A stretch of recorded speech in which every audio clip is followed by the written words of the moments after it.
Okay. You got fingers? Come on, put some comments in there. Yeah. There we go. I can see Harry from Lagos, Vuk from Portugal, Andeline from Lagos, Caleb from Ghana, Rosaline from Abuja. Quite a number of you here. Welcome, everybody. Welcome. You are welcome. So, in today's section, we'll be expecting a very great conversation from our very own speakers for today. We are expecting a very detailed and practical insight into building a Salesforce career that you love and how to navigate the era of AI and a solid 10 years of experience from our very own speakers for today. So stay connected so you don't miss out on any salient points for today's conversations.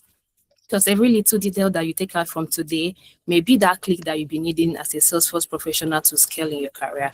So let's move ahead. Thank you for the emojis. Let's keep that coming. And I hope we have a wonderful section today.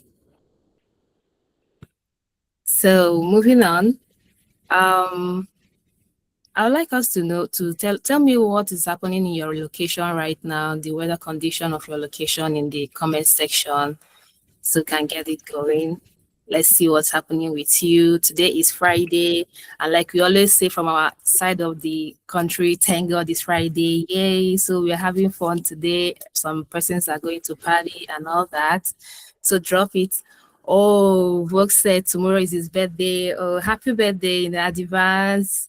Harry said, pretty cool at the moment. Stephanie, thank God it's Friday. Just finished raining. Oh, European weather in Ghana. Oh, Caleb, I see that. Okay, thank God it's Friday. Of course. It's a bit rainy, great sunny day here. Okay, that's wonderful to know. So drop also in the comment section when you started your Salesforce career and what has it been, how your journey has been so far, and where you see yourself in the next 10 years. Let's see that coming in the comment section. Let's drop that very quickly. Today is bit sunny. Okay. Okay. Let's see how, if you have started your Salesforce journey, your career, or you're about to started late 2023. That's from Onyeka. Thank God. Good so far. Okay, that's good. I feel sad. I just felt myself, oh, that is also a lesson point. Every failure is a lesson point. So you don't have to talk about that. I'm so sorry that happens to you. But today, in this section today, you will also get some answers to that. Let's see how it goes. Please win me the 60, okay? Started 2024. I'm grateful. That's fine. Started 2025. Oh, okay. With my, oh, okay. Oh, that's fine. Let's keep that coming. Let's keep that coming. Okay. Started 2024 from Jennifer. It's been a roller coaster. I can relate to that, Jennifer. 2024 so far, it has been full of volunteering. Oh, that's great. Louis, that's great. It's also a good start. That's one thing you can do to scale through this career. You can pick up volunteering jobs to be able to get yourself acquainted with the hands-on experience. That will also prepare you for a very bigger roles in this Salesforce journey. That's a fantastic one. So keep dropping in the comment section about your Salesforce career so far and where you see yourself in the next 10 years. While we move on. So, okay, introducing our speaker for today. Please, can I see some emojis for our speaker? What's up? Today? What's up? We have Vuk Stajić for today. He's the founder of MVRK and a coach at SSB, which stands for, okay, yeah, he's the founder of MRK and SSB. So we'll be hearing from him today. He'll be guiding us through on how far his journey has been for over 10 years. He has 10 years of experience. So he'll be giving us a very solid advice on how we can scale through our Salesforce journey and navigating the AI era and all the lessons through and through. So we are welcoming our speaker on the stage right now to take it up from here. Welcome, Vuk. What's up? Now, can I share my screen? Of course you can. Okay. Sharing right now. Share my screen. Look at all the emojis. Okay. I want to ask everybody before we start, do you see the so you're all doing emojis, which is awesome.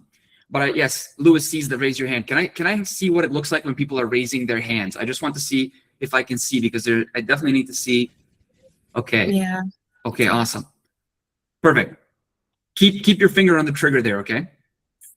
This session is designed to be delivered in person, right? So I can high five you in real life, and so we can see and see you react. And Yeah, this is going to be delivered at Dreamforce in September, but you're getting to see it first. Well, this is the new version. I delivered this presentation at Dreamforce in 2024 as well, but this year it's going to be bigger and better, and you guys are seeing the first version of it, the first new version of it. Okay, so drop your hands for now. Drop your hands for now. And we'll kick it off, and then we'll kick it off. But be ready to raise your hands, okay? Be ready to raise your hands. I've turned off the chat, so right now I'm not. If there's questions, somebody will have to keep them for me.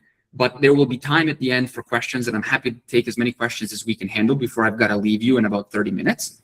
This presentation is about 15, 16 minutes, so we've got at least as long as you want me here. I'll have lots of time for questions. Okay, shall we start? Can we go? Course. Yes, awesome. Okay. Let us begin.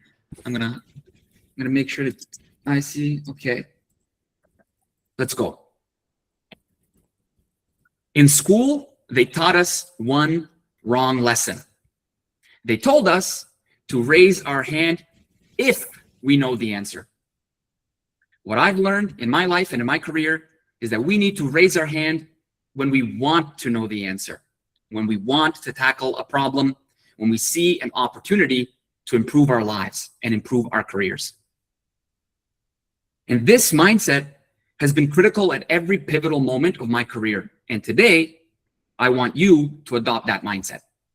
To get us in that hand-raising spirit, like I said, I wish I could high five all of you, but for now, we'll just have to settle for an air high five through you using the raise hand feature. So I'll just say in 3, 2, 1, boom, high five. There we go. There we go. I see the hand raises. And I saw some high fives coming back at me in the camera. Awesome. Now, the first question I would have asked you, and I see I just saw Caleb's beautiful smile for a quick second, which energized me. What I would have asked you is how long or who for who this is the first ever in-person or remote event. So I'm wondering still, keep your hand up if this is the first time you've been to a user group meeting. Definitely some. Okay, well, make sure that this is not your last. These are incredibly awesome events. The next question I would have loved to know, but I got to see a lot of the answers, is how long people have been in the ecosystem. And what I've seen there is that a lot of people are just at the beginning phase of their career. And what that means is you'll have more time to use the lessons that you're going to learn today. So that's a very good thing. And that means that I'm not going to have to change you and change how you're thinking. I'm not going to have to challenge you because you're going to be fresh and ready to absorb some good information. So today, I want you to be a sponge. When you're hearing my story, and then when we share some lessons and some things that you can take away from here today, I want you to understand that these are lessons that you will learn as a sponge. Now, I do want you to raise your hand and keep it up if you are today, or if in the past you were a Salesforce admin. So put your hand up if you are or were a Salesforce admin. Let me see it. Not that, well, it's got to be more. I know there's more of you. There we go. Okay, keep it up. Keep it up. Now, only keep it up if you started by accident. If you started as what we call an accidental admin. So only keep it up if you started as an accidental admin. Definitely some of us, yes? You see my hand is up. I don't know if you can, but my hand is up because I definitely did. I'm going to take you back not only a decade ago, but to 12 years ago. In more than 12 years ago, time's flying. In May of 2014, I was walking in on my first day of my mechanical engineering job. I had no idea what Salesforce was at all. I had never heard of it. And my boss, my new boss, said to me, "Vuk, I'm really sorry. There's no space for you to sit with the engineers. You need to sit with the sales department." And I thought, heck yeah, those are my kind of people. Keep me away from the nerds and let me sit with the people that have got energy, that are doing something, that are lively, that are talkative. I want to be in that room. And obviously, because I was sitting there in a real office, not in a digital space, it was a real in-office job, I started to hear things like, how do I do this in Salesforce? I can't find this in Salesforce. What's going on with Salesforce? So I learned, okay, they're using something called Salesforce. And I started to also see something that I couldn't believe was happening in 2014 at a company that I respected, that they didn't realize was silly.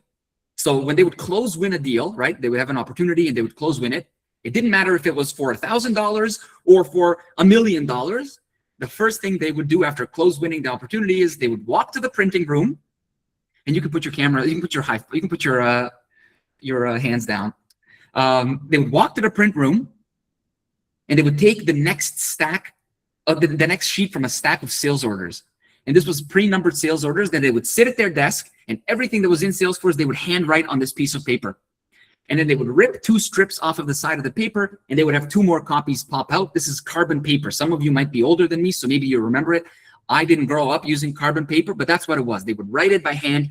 Nobody could understand what they wrote. The last page was basically just indented, not even actual ink, because these papers were printed sometimes in the 1990s. And if it was $1 million deal, there was 3 pieces of paper that represented it. 1 would go to engineering, 1 would go to the accounting team, 1 would stay in sales. If somebody spilled a coffee on it, all of a sudden you didn't know what was going on, right? And I was like, what in the world are they, like, how is this what they're doing? But that wasn't the part that stressed them out. They were stressed because by the time I joined in 2014, they had less than 100 of these remaining. They had bought 5,000 sometimes in the 1990s. And every time somebody would close a deal, they would say, oh no, 80 left. Oh no, 79 left. Oh no, 78 left. And I couldn't believe that nobody was looking to fix this problem. So what do you think I did? I raised my hand, right? I said to the VP of sales, I said, Mark, I have no idea what the Salesforce tool does, but there's no way it can't create a document for you. Can I take a look at this? And he said, thankfully, Vuk, sure, I'll give you admin rights and you take a look. So I did a bit of Googling. 12 years ago, AI didn't exist. So today you can do this a lot easier than I could have in 2014. And I found Conga Composer. I made a Word template that matched as close as possible to the structure and to these 90s style fonts so that nobody was shocked in the company, merged all the Salesforce fields that they were handwriting information from where they needed to be, created an auto number field that started counting at 5,001 so they could throw away the last 50, 60 of the sales orders that they had left, created an automation so when the deal was closed won, that the button would show up so they could generate the document. And all of a sudden, I transformed their entire process. And I realized, wow, Salesforce is a really cool way to engineer, to solve problems, to fix things in the real business world. And more importantly, that VP of sales realized, whoa, I've got a young kid here who can help me make these tools better and better.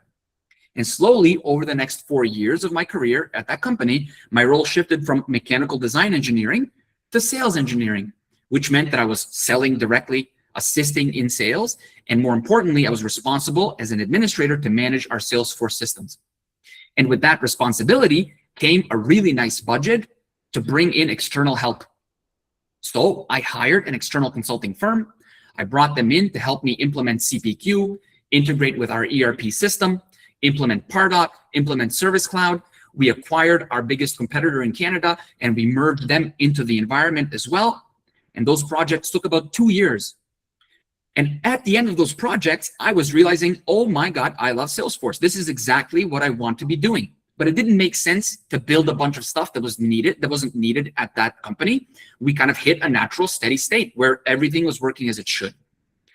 And as luck would have it, and this happens often in your career, when you're prepared for something, to other people it looks like luck, but in reality, an opportunity opened itself.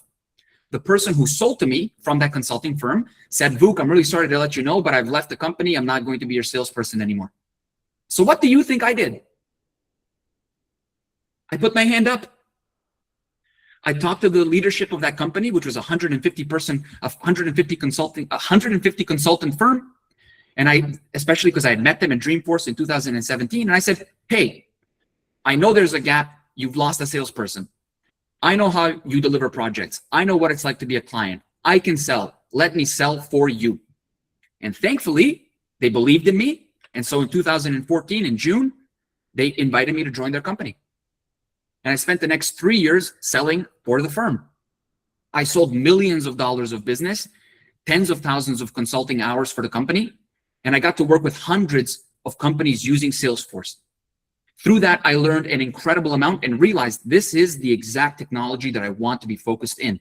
I can make such a big impact here. but there was a big pain. I would be so passionate about setting up amazing projects, yet somehow the delivery team that could care less, really, would in a week or 2 weeks come back to me and say, oh, Vuk, you know, we don't have enough budget for this, and this isn't possible. Can you go back for more budget? And I was exhausted. It was problem after problem, red account after red account. I couldn't believe it. I'm like, this is past my ethical bounds. Like, this is not what I believe real value is. Nobody in the ecosystem, it wasn't a symptom of just that company. Nobody in the ecosystem was doing proper engineering. No real documentation, no process mapping, no strategy work. It didn't make any sense to me. It was just like give us all the money and we'll work in a black box and deliver crap. I couldn't believe that. And through that frustration and my entrepreneurial spirit, I realized there's a better way. So what do you think I did? I raised my hand, right? That's right, Caleb. I raised my hand, but not to anybody. This time I raised the hand to myself. I put a challenge to myself to say, Vuk, there's a better way to deliver value here. And 7 years ago, I started thinking, okay, how do we bring actual engineering structure here? How do we find clients that believe in the value of doing real strategic work and good engineering? And how do we do that solo? How do we embed ourselves in an organization to bring real value and bring true change without the lens of Salesforce pushing what they needed and a bunch of people who don't care delivering crap? And that's why, well, not quite 6 years ago, but in the fall 2020, I officially founded Maverick. I followed my passion and created a solo business. It wasn't an easy road, but it's been the most rewarding journey that I've been on. And over those almost 6 years, I've not only built an amazing business for myself, I now provide employment for 6 individuals. We've got over a dozen amazing clients, many who've been with us almost as long as the company's been around. And it's beautiful. And 3 years ago, I started thinking, how do I make sure that I can help others learn this? I'm a martial artist. I love coaching. So 3 years ago, I started writing down everything that I know about working solo. And about a year ago, I started creating an actual coaching program. That's the Salesforce Solopreneur Blueprint. Now I have about 15 students, people who are experts in the ecosystem, who are either have already transitioned to working solo or are about to transition to working solo. And I think you can feel the passion. Like, this is what I love to do. The last 12 years, every single step has been a step towards more of what I love doing and less of what makes me unhappy. All those ethical issues that I had and I couldn't stand, even though I love the work, I eliminated by designing a real intentional way to bring value in this industry. And I hope you feel that. I hope you see the passion. Like, you don't have to follow my journey, but I'm going to give you 4 pillars that are going to ensure you can create your own version of this journey so that in 10 years from now, you are doing only the things you love, just like I get to do. I'm going to cover those pillars really quickly, and then we'll dive into each one of them. At the end of this presentation, I'm going to give you access to an admin resource pack that's going to hold and give you access to the resources I will mention over the next 4 or 5 slides. Okay? Now, highlighting the 4 pillars. Pillar 1 is tracking your success. In order to know where you're going, you need to know where you've been. Pillar 2 is documenting your systems. I need you to start thinking like an architect. You need to be documenting always. This is a skill all of us need to have. Getting company buy-in. If you're in a place where you're not supported, your growth will not flourish. You need to be in a place where you have support. And the last is sharing your knowledge. Just like I'm doing today, just like I've done over the last decade, I want you to think about sharing your knowledge. Now let's dive in, okay? Tracking your success. This is about making sure that you can show the visible impact of your contributions to the team. You need to be the first line of support. If you're an admin, if you're working in a Salesforce role, you need to be the first person that raises their hand when there's a problem. You need to be that person that says, I'm ready to tackle and fix this, always, every single time. Okay? A resource that I can give you for that is our Maverick First Line of Support app. That's why it's been named that. This is a free app that my team and I built that's on the App Exchange. And the beautiful thing about this app, when you install it and you teach your team to use it anytime they're stuck, anytime they have an idea to improve the system, is that over the months that you solve those tickets, you actually have something you can put in front of your boss and say, hey, look at all the work I'm doing, making your impact visible. You can put it on a resume to say the actual numbers of tickets you've solved, right? That's why you install that app. If you want an extra opportunity to raise your hand, then start measuring adoption in your team. Suggest using quarterly surveys to get feedback from everybody. Put in questions that are numerical so you have numbers you can measure, and put in questions that are things where they're going to talk and share some of their pain. And then ask again in 3 months, and 3 months, and in 3 months. And as you start to see those curves, those numbers raise, again, that's something you can put in front of your boss to justify a raise, to justify a new position, to justify a higher title. That's something you can put on your resume to say, here's the actual impact I made. Okay, that's pillar one. Pillar two, documenting your system. Remember what I said? I want you to think like an architect. I don't care. Some of you said you just started this year or this month. I don't care. Forget the admin term. We are all architects. We are all building. We're all designing. We're all engineers. A huge part of the work is documentation. Okay. Some of you might have heard this saying, measure twice, cut once. It's very popular in Canada because all of our houses are made of wood, right? And in carpentry, if you don't want to waste material, you better make sure you've measured right. In Salesforce, the way that works is document the thing you're going to build, then document what you built. Before you build, document, then document what you built. Okay? That's what you need to be doing. A resource I'm going to share with you is the Maverick System Overview Document Template. This is the exact template we use when we walk into a new environment that we ourselves didn't build for a client we're supporting. We document everything in there. And of course, when we're building brand new systems for our clients, this is the exact template that we use. The only thing I ask in return for you using it is that if you make an improvement to it, tell me. I want to make it better as well for myself. But don't give me credit. Bring it into your company, strip my logo, add your company's logo, and tell your team you made it. Tell your team this is your initiative. Take all the glory, okay? Make yourself shine. If you want your opportunity to raise your hand, then throw on your business analyst hat and document your team's processes and how Salesforce facilitates them, right? Get in there, get messy, and learn how to actually explain visually what Salesforce does. The system overview document explains how it's built, and the process mapping explains what it does. Those are two skills you need to have no matter what role you do today or in 10 years from now. Okay, documentation is critical in this industry. Okay, halfway there. Getting company buy-in. If you're an admin, you're a leader. Remember what I said. And that means you're worth investing in. If you're in a company today that doesn't see the value in helping you get certifications, have time to do trailheads, go to events, and anything like that that will improve the way that you can help them as a company, you are not in the right place. I know for some of you, you're doing volunteering work, you're looking, you're getting scrappy, and I know what it's like in Africa, but the reality is you folks have one big advantage that those in North America don't have. You are happier with less. Your life is not needing $100 an hour like some of these people in North America want. You can know your value, you're worth investing in, but you can bring that value to companies in North America through the internet, and you're worth investing in. So if your companies that you're working for today don't want to invest in your knowledge, you're not in the right place, okay?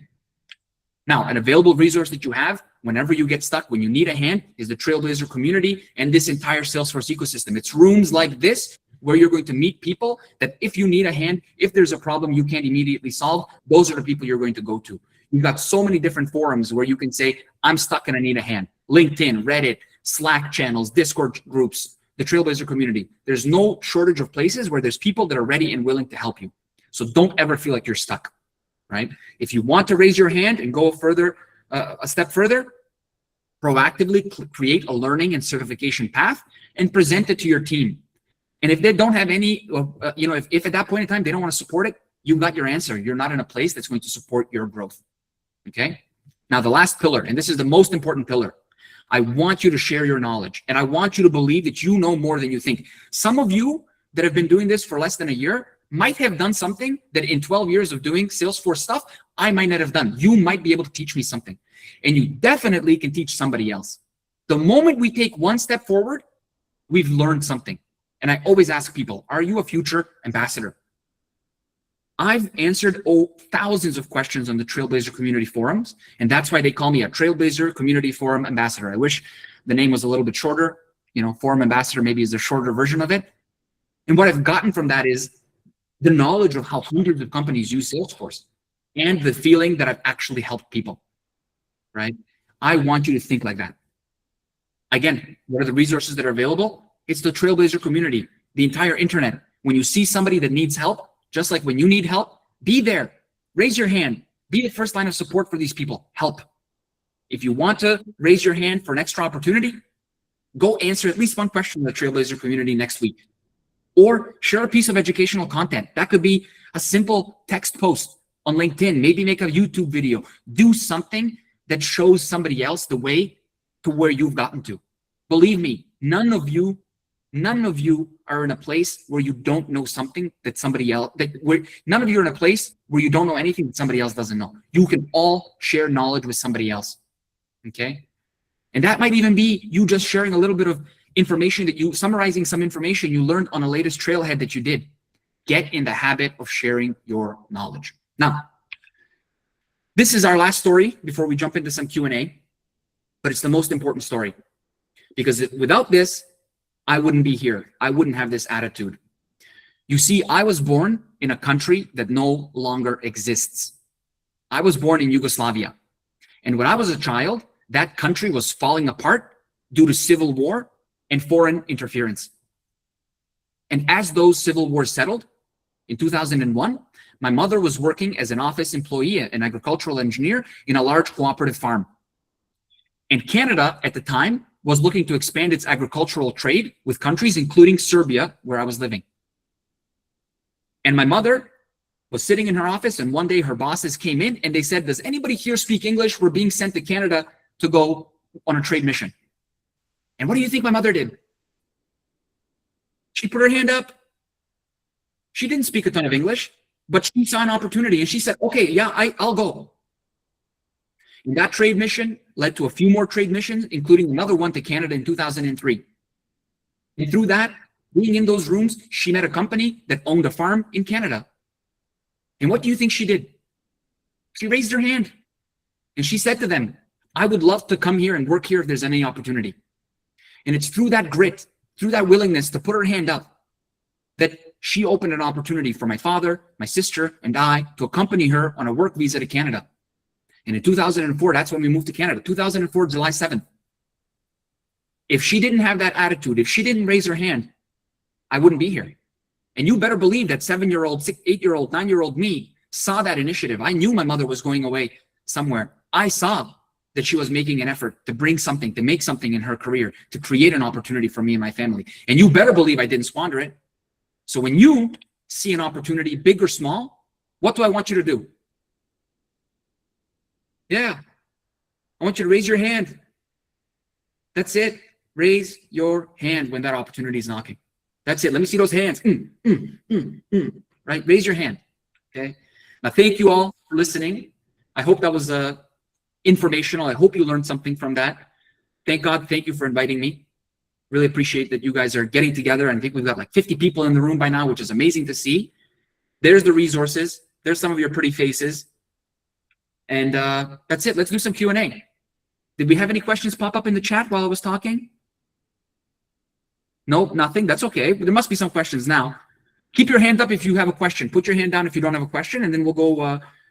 We've got one. So the question here from Janet. And by the way, take these resources here. Take these resources. Okay, connect with me on LinkedIn.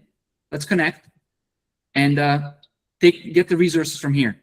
If the QR codes don't work, let me know, and I'll put them in the chat. Okay, the first question is from Janet. Thank you for the question. What happens when you raise your hand and you don't know the project well without being too shy or too confident? I'm telling you, you know it. It's not that you don't know it, you will know it. The reality is we have to raise our hand before we know the answer. That's the message at the beginning, right? In school, it was like, does anybody know the answer? Put your hand up. No. Put your hand up when you want to tackle that problem. With AI, with Google, with the Trailblazer community, with friends you're going to make along the way, there's not a single problem that you won't be able to solve. I promise you that.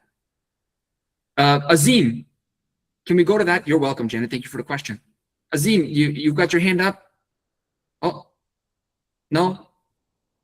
Chinasa, I'm sorry if I'm saying your name wrong. Go ahead with your question. None. You're next. Your hand is up. You're next. You gotta have a question now. Now you owe me a question. Don't be muting yourself. Okay, so I think I would let others ask questions. Okay, fair enough. I'd love to hear your questions. Come on. Yes. Somebody, what, we got no questions? Was that perfect? You're making me feel like this presentation sucked if you have no questions. Klesia, go ahead. And of course, I hope I said your name right. Hello, can you hear me? Yes, of course. Yes. Oh, yes, you said it perfectly, Vuk. I hope I said your name right as well. So I raised my name for a question, so I'm hoping I've got a really good question. Okay, here it is. So I started my Salesforce journey back in November out of curiosity, because I was mentoring a project manager and they told me about Salesforce. And I asked, what is Salesforce? And they told me, Google it. So I did. And within 2 months, I was signed up for a program. So that's how I got started. Curiosity, here I am. Here's my question. One of the things that I tend to do, I like to start with what I've got. And what I've got so far is a background in banking finance. And people tell me that I'm really good at communication skills. So the way that I started contributing to the community already is that about back in June, I was delivering a talk to the Birmingham user group. Lovely. So the organization was wonderful, very welcoming, and so on. So here's my question. I'm learning the technical side of things, and there is a part of me that thinks that I should be further ahead than I really am. So what sort of sage advice can you give me? Because I do need the practice, but beating myself down does not help my progress. So what would you say to that? You're in the dummy curve, and you're right where you need to be, right? You guys have all heard of this, right? Time, perceived knowledge, right? When somebody starts, they think they know a lot, right? Then they start to realize how much there is to know, and then they feel like they don't know anything, right? And then they pick up, and then they actually start learning, right? And maybe because you have experience, maybe you weren't foolish. Maybe you started here, right? And then you started dipping down. You're somewhere around here. And that's 100% where you need to be, because you started in November. The fact is, you have knowledge that other people and experience that other people in this ecosystem don't have. And the beautiful thing about that is you can share that knowledge and trade it with others. You can go to these meetings and contribute and then sit there and learn.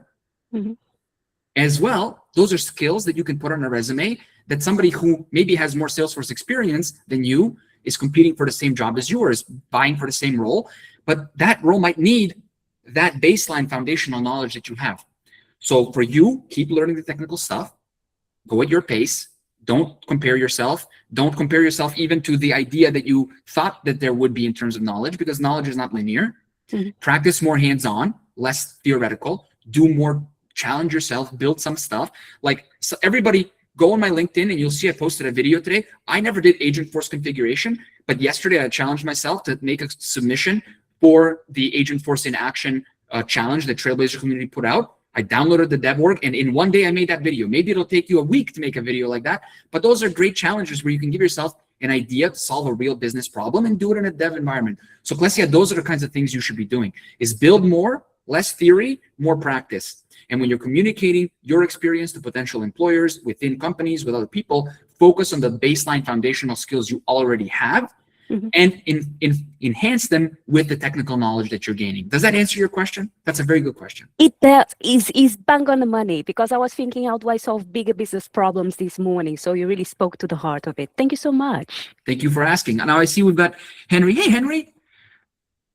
You emphasize raising your hand and also sharing knowledge. For some who already volunteers in the community, both technical and non-technical, what's the next step that creates the biggest career opportunities? Now, your network is your net worth, right? I think everybody's heard that saying. And where that worth comes from is that when people know who you are, when people know what you're good at, when people know the types of opportunities you're looking for, and if you've given something to them, which is the knowledge, if you've led with value, which is helping, if you've not tried to extract anything from them, which is not going into their LinkedIn and begging them for something, right? When you build relationships that are mutually valuable, those people are also looking for those opportunities for you. So that's why we raise our hand. That's why we share knowledge. That's why we build community, because we've got other people who support us and look for opportunities for us, right? Now, the biggest, what did you hear in my situation? What did you hear in my situation? I never applied for a job, right? I have not in the last 12 years applied for a job.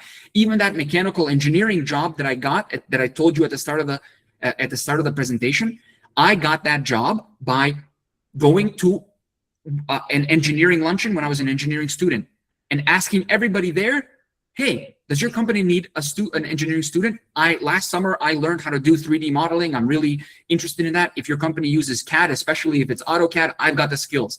And that's how I got that job, right? And then the next job came from me telling that company I want to sell for them. And then the next job was me building my own company. I have not applied for or done an interview where I'm being interviewed in in over a decade.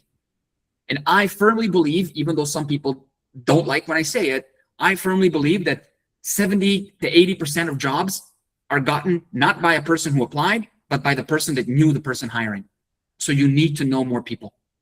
And that may suck, that may feel like a disadvantage, but that's the reality. Now, Shinasa, I don't know if you raised your hand first, but I'm going to let you go first. Then I'll go to Stephanie's question in the comments. Henry, thank you so much for your question. And I've only got about 6 minutes left. I'm sorry, everybody. Go ahead, Shinasa. All right, my question is straight. When you are building on a challenge and it becomes overwhelmed, what do you do? In life, in personal, in business, no, I mean, in all of it. I mean, I'm answering for all. I'm going to answer in all of it. I'm going to answer for all of it. Overwhelm is very similar feeling to what I call desperation. Not what I call, but I call that's a symptom of desperation. Caleb will remember this from my presentation at Portugal Dreaming last month. Desperation is all of our biggest enemy. Overwhelm is just a symptom of you feeling like you've run out of certain resources. And most often, the resources we're worried about is time and money. And I understand that we need to have a career to make money, and we want to rush towards making as much money as possible to feel secure, etc., etc. But in these situations, when you're feeling overwhelmed, you need to realize that it's actually time that's going to solve that problem. Time is the solution to desperation. Time is the solution to overwhelm. You need to just let nature do its thing. Step away from something. What that means is give yourself the breathing room. I'm overwhelmed. I can't solve this. I'm going to come back at this with a fresh mind. Give yourself that time. Step away for a minute. If you're in a situation where a client is expecting something or your boss is expecting something, you need to build the skill of asking for time. That means communicate. If somebody's expecting you to solve a problem and you're overwhelmed because you're not fixing it, give yourself the time by communicating well. If that's your boss, let's simulate it. Boss, I tried this, and this, and it didn't work. I'm feeling a little bit overwhelmed right now, but I know that if I just plug at it still now, I'm not going to make much progress. Is it okay if I take a day? Is it okay if I take an hour? Is it okay if I take a minute? Get good at asking for time from others that expect something from you, and you will solve that one element of desperation. The same is true when I'm delivering projects. If a client wants a bunch of stuff and I get overwhelmed, but they didn't buy for all of it, then I need to learn to ask for the other resource, which is money.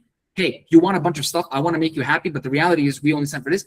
I'm going to need more money, right? You need to learn the skill of asking for those two key resources that are going to ensure you're not feeling desperation, so you don't have the symptoms, which are things like making the wrong decision, rushing into things, and feeling overwhelmed. I hope that answers the question. That's a very important question. I'm glad you gave me the opportunity to talk about that very critical concept that I believe all of us need to figure out, which is fighting desperation. Okay, unless you've got a follow-up, I'm going to move to Stephanie's question. Is that okay?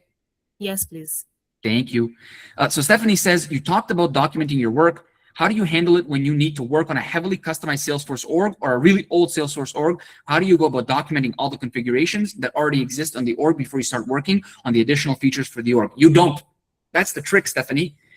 I always walk in, and the first thing I do is I go into the storage information section of setup, and I look and see what are the actual org objects that have the most records. And then I talk to the company and I say, what are the things you're actually using the most? And we document the things that are going to be critical to understand and the things that we're most likely to actually work on. So you don't have to document things that they never touched for 5 years, for 10 years, for whatever. Document the things that are most important and that are most important for your work. But never don't document anything you changed. Okay? That's kind of the rule of thumb that I give my team is we can't document everything, but let's document the things we know we're going to be working on. Caleb, I saw you had your I hope that answers your question, Stephanie. Caleb, I saw you had your hand up, then you put it down. What's going on? We got a question. I just want to hear your voice, man. Yeah. So I put my hand down because of the time, but no, yeah. man, I can handle your question, and then I will have to gracefully go back. Really, I gotta go fight people. It's not really a question, but something really resonated with me when you spoke about community. When we started, you said people need to join these sessions, be present in the community. And then you went on to say for like a couple of years, you've not applied for any job. The Salesforce ecosystem is unique. I mean, it cuts across, but it's quite unique. It gives you the opportunity to build genuine human connections that can be, you can't just go in and ask for stuff. But when you build the genuine like connection, what happens is opportunities will find you. And I, in my position right now, I relate very heavily to that book. So thank you for sharing that. And listen, Caleb, you are a great example of community building in action, right? Africa as a whole over the last 2 years, Jennifer, thank God, and lots of other names have been working so hard to create real community, to create equitable opportunity. And the world is moving in your favor. Like I said, I believe in all of you. I believe in the value that you're going to be able to contribute to the global economy, because we can democratize, because we don't have the structure where, you know, it costs $50 to buy a hamburger and I got to tip 50%. You know what I mean? Like, these Americans are losing their minds with finances. We live in a world where we're happy with less and we can build with more, right? So we can build more with less. So while, and you, I mean, I may not be from Africa, but you heard where I came from, right? I came from nothing, right? When I grew up, the world was shaking because bombs were exploding, right? So we're not used to having everything that these Americans have. So we don't need all that. What we need is the time and enough money to be happy, to enjoy the things we enjoy in life. And this is a place where we can build that. This is an ecosystem where we can build that. So all of you, don't look at today, look at 10 years from now, look at 20 years from now. We're building, and you, and I hope by me contributing, me coming to the future events in Africa, I hope I'm contributing to all of you building something that is bigger than what any of us can imagine today. And I applaud all of you that are building these communities. I applaud all of you that are coming, that are joining these sessions. Louis, I'm going to read your question really quickly. I agree with Vuk and Stephanie. Get the most important thing and prioritize where applicable and separate. Exactly. I agree, Louis. Okay. All of you, thank you so much for having me. Like I said, I need to run. I need to go fight. I train BJJ, Brazilian Jiu-Jitsu, and I do this, but it's not actual punching. It's more like laundry folding while a human being is inside the clothing. That's more so what I do. I wish all of you a wonderful weekend. Thank you for spending my birthday eve with me, and I'm very glad to have seen all of your smiling faces, and I can't wait to see more of you in person. Obrigada. De nada. I'm hanging up on you as soon as my hands stop waving. Bye, y'all. Much love. Thank you so much. Thank you so much, Bugs. Please, I need more of this emoji to keep dropping, because if you are not taking anything out of this section, I took a whole lot out of it. From now on, I know I will be raising my hands to solving problem. I will be raising my hands to put myself out there, be more visible, and contribute exponentially. Thank you so much, Vuk. We really appreciate you and your section, and we hope to see more of you, because I don't know for others, I really enjoyed this section very, very well, and it resonates with what I'm currently going through right now in my Salesforce journey, and I hope that we all take out one or two from this section. So let's quickly move on to